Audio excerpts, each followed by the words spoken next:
Okay guys, so now we're looking at the back of my other camera, and this is a scene that I had previously shot, and I want to review the results and see if I got the right exposure. So I have 4 exposures here. Let's zoom in. This is the exposure I ultimately used to process this image. In fact, here's what the finished image looks like, and so you can really see how a properly exposed raw image looks super dark. You can see the highlight detail and almost nothing else, but the finished image will look beautiful. And you need to get that confidence in your exposure so you can take this raw exposure and get to a finished result like this. Otherwise, you're gonna spend a lot of time blending that you don't need to, which creates just all sorts of other hassles and problems. So with this single raw exposure, how do we evaluate this? We've already shot it using our best setup. We exposed for the highlights. Now, I need to admit that I let the highlights blow a little bit here consciously, knowing that I couldn't get all the dynamic range in one scene, but I did want to try and capture the best possible single frame. So we see the blinking highlights here. This is in the Nikon D810, you have a few different views. If I cycle through, you can see sort of a general histogram with the overall settings. You can see just the image with the name, and then you have this view, which is the Rgb histogram. That is red, green, and blue channels broken out in the histogram, and we have the blinking highlights. You definitely want to review the blinking highlights on your camera.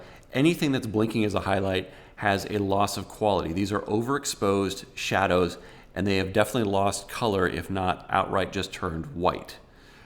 We can review them in a little bit better detail if we can go through the specific Rgb histograms here. If I hold down this checker button that's shown in the bottom and then click over to the right, now I'm previewing the red channel, and we see that the red channel is blown out in a much bigger portion of the sky.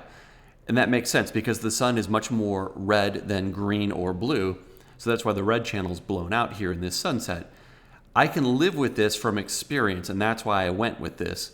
And we'll see that as we review the finished image on the computer. But if I was at all uncertain, I would certainly want to take this exposure and make it a little darker. In fact, if I went back and shot this again, I was kind of rushing.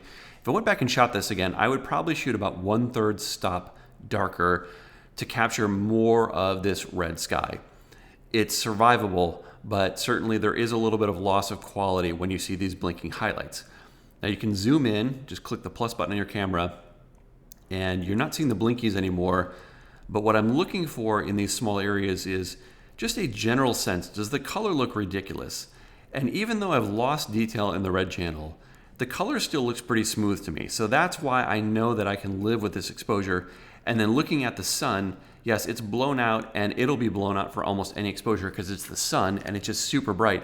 But what I want to see here is, do the edges of this exposure look reasonable? And the color to me looks fine. So even though it is overexposed, this is a clipping that I can live with in the highlights. It's small and it looks relatively natural. Now as I zoom back on this, I don't have a lot of clarity on the shadows. I can see that they're very dark here, and I can see they're bunched up on the left-hand side of the histogram. Without additional exposures, I haven't answered the question here as to whether or not the shadows are acceptable. So let's click through the other exposures. So here's 1 stop brighter. I can see a little more detail, but it's still hitting the left-hand side. Here's 2 stops brighter, and I can see quite a bit of detail. So I'm starting to feel pretty good about this. Notice that the green and the blue channels have separated from the left-hand side. So I'm very close, but the red is still kissing the left.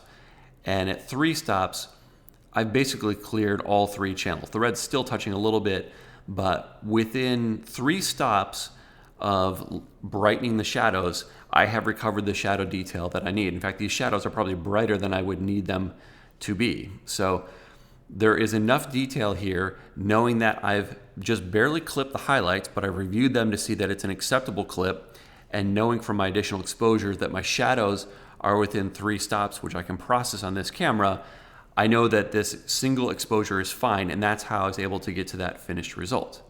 Now let's take a look zooming in here on these overexposed images to see what happens. Notice as I zoom in, when we've grossly overexposed, the sun is maybe acceptable depending on how you view it, but the rest of the sky is really just lost color and is pretty terrible. So that's a significantly overblown highlight. Let's jump back a couple of frames here. So this is the 1 stop overexposed image. And as I zoom in here, take a look at the quality of this sun and notice that it's really blooming quite a bit. So again, I might be willing to live with this, but it definitely has a noticeable loss of quality compared to the previous exposure. And as I look at the sky to the right, see these clouds look a little bit blocky, a little bit chunky. So the trade-offs here have gotten more severe. So there is no single right answer. It's going to depend on what you're willing to live with and your style of photography.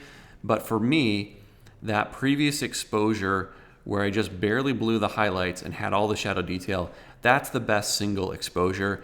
And if I wanted to improve on this result, I might shoot 1/3 stop darker or move to blending multiple exposures, which I ultimately didn't really do for this photograph. It didn't really need it, but this is pushing the bounds of the camera for sure. This is about as tough as it gets. And this is why you need to understand the highlights and shadows, because you're going to run into situations that are challenging because they don't fit within the dynamic range of your camera, and you need to understand how to make trade-offs. That's why we use the histogram. So let's jump over to the computer into Lightroom, where we'll evaluate these exposures and get a sense of the finished result up close.